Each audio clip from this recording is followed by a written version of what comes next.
بچوں کو کس طرح ڈیل کیا.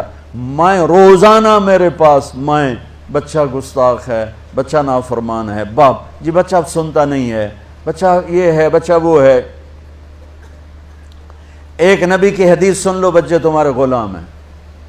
آپ سب باپ بیٹھے ہو، جو جتنے آپ ٹیچر بیٹھا ہو اب سب باپ بیٹھے ہو.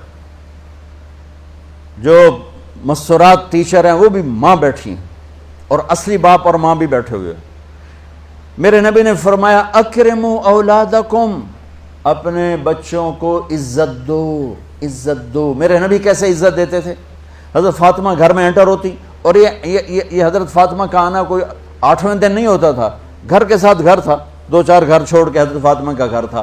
ہر دوسرے تیسرے دن حضرت فاطمہ آتی ہیں. میرے نبی چیئر پہ بیٹھے ہیں، زمین پر بیٹھے ہیں، چارپائی پر بیٹھے ہیں، لیٹے ہوئے ہیں. جو ہی فاطمہ کو دیکھتے آپ کھڑے ہو جاتے. سبحان اللہ. کوئی اپنے بچوں کے لیے کھڑا ہوتا ہے؟ آپ لوگ کلاس روم میں آتے ہو تو آپ کے لیے بچے کھڑے ہوتے ہیں، اور میرے نبی کیا یہ بچے آپ کی اولاد ہیں؟ میرے نبی کھڑے ہو جاتے، اور وہیں نہیں کھڑے رہتے تھے بلکہ تیزی سے آگے بڑھتے تھے اور جا کر حضرت فاطمہ کا ہاتھ پکڑ لیتے تھے مسافر کے، اور پھر دیکھو مجھے یوں بوسہ لیتے، پھر ہاتھ پکڑے پکڑے پکڑے لے کر آتے، پہلے حضرت فاطمہ کو بٹھاتے پھر خود بیٹھتے تھے. تو پھر کیا جنت کی عورتوں کی سرداری مل گئی. اپنے زبان کا بول میٹھا کرو، اپنے اخلاق اچھے کرو، اپنا چہرے کو خوبصورت کرو. جو اللہ نے دے دیا اس کو مسکرانے سے سجاؤ. مسلمان کو مسکرا کے ملنا بھی صدقے کا ثواب ہے. اور اس موبائل نے تباہی پھیر دی ہمارا.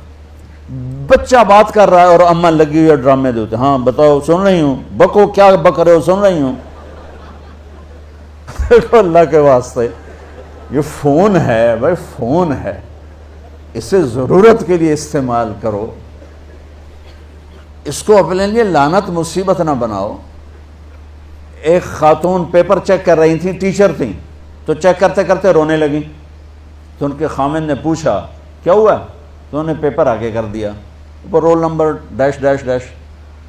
تو اس میں تھا کہ تم کیا بننا چاہتے ہو، ایک کوشچن تھا، تم کیا بننا چاہتے ہو. تو اس بچے نے یہاں سے شروع کیا، I want to be a smart phone.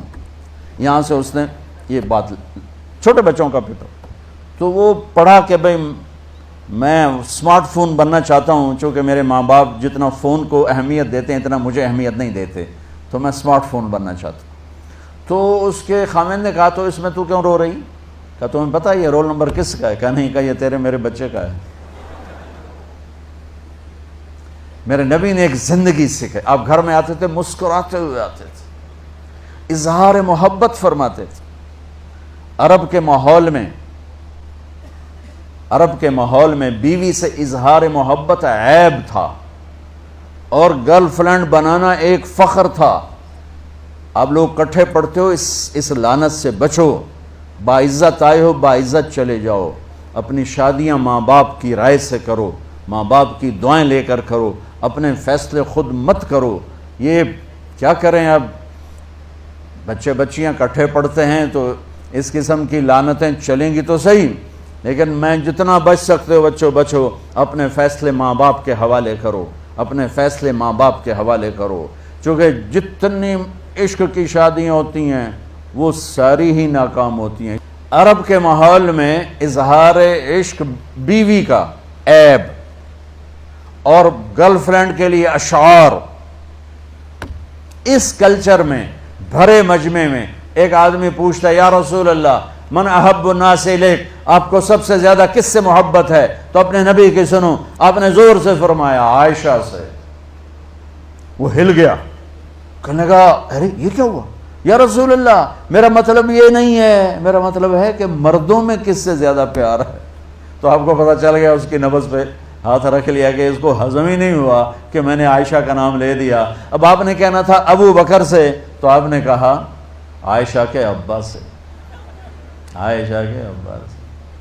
آپ اتنے کائنات کا بوجھ سر پہ اٹھا کے زندگی گزاری، اور اپنے حسنین کے لیے روزانہ وقت نکالتے تھے. آپ کہتے ہو میں ریکٹر ہو گیا ہوں، میرے پاس ٹائم کوئی نہیں، میں پروفیسر ہو گیا ہوں، میرے پاس ٹائم ہی کوئی نہیں، تو کیا فائدہ ہے ٹائیاں لگانے کا؟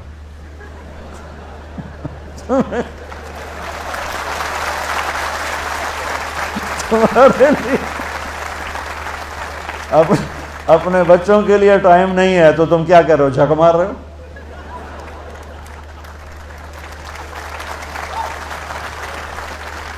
میرے نبی سے زیادہ مصروف کوئی آئے گا؟ بولو، جواب دو زور سے۔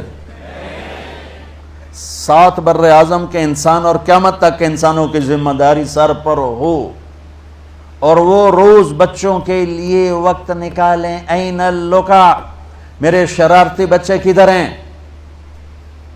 روزانہ دوسرے تیسرے دن آپ حسنین کو ٹائم دیتے۔ اب کیسے ٹائم دیتے؟ دیکھو ان کے لیے ایسے آپ ان کے لیے ہاتھ بھی بچھا دیتے اور پاؤں کے گھٹنے بھی اٹھا دیتے، ہاتھ اور گھٹنے لیول کر کے، کمر پورا جیسے سواری کا ہوتا ہے۔ آؤ بھائی بچوں اپنے اونٹ پہ چڑھ جاؤ، دونوں بچوں کو اوپر چڑھا کر کمرے میں چکر لگاتے، پھر کہتے تمہارا اونٹ کیسا ہے، پھر دونوں کو اتار کے زینب کو اوپر چڑھاتے، پھر کہتے اوپر سے آ گئے حضرت جابر ایک دفعہ کہ حسنین اوپر چڑھے ہوئے تھے، بڑی عالی شان سواری ہے بھائی، بڑی عالی شان سواری ہے بھائی، تو میرے نبی نے نیچے سے کہا بڑے عالی شان سوار ہیں بھائی، بڑے عالی شان سوار ہیں بھائی،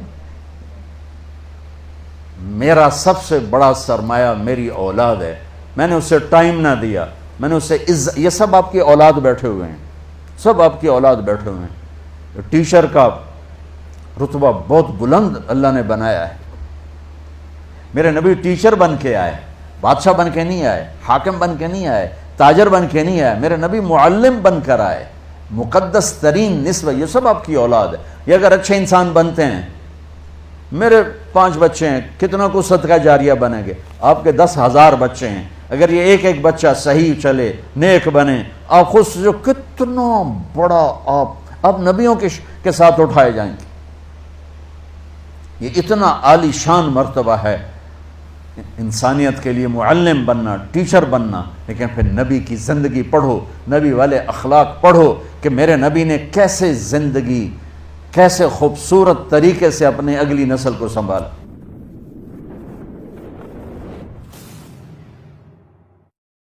نماز نہ چھوڑنا، آج کے بعد نماز نہ چھوڑنا، کسی حال میں نہ چھوڑنا۔ اللہ تعالیٰ نے روزے میں فلیکسیبلٹی ہے، بیمار ہو چھوڑ دو بعد میں رکھ لینا، مسافر ہو چھوڑنا چاہو چھوڑ دو بعد میں رکھ لینا، اتنے بیمار ہو کہ نہیں رکھے جائیں گے چلو سارے ہی معاف کر دو۔ زکوٰۃ آج فرض ہوئی ہے، کل دے دو، پرسوں دے دو، اگلے مہینے، اس سے سال کے اندر جب مرضی دے دو۔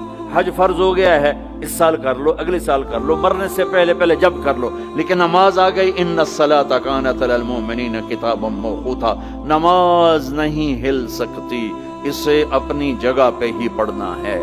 میرے نبی کے نواسے نے کربلا کے میدان میں نماز پڑھ کے پیغام دے دیا کہ زیر خنجر بھی یہ پیغام سنایا ہم نے کہ موت سر پر کھڑی ہے، جنت کے دروازے کھل چکے ہیں، اور جنگ سے پہلے آنکھ لگ گئی، آنکھ کھلی تو ہنسنے لگے۔ بہن زینب نے پوچھا یہ کون سا ہنسنے کا موقع ہے؟ فرمایا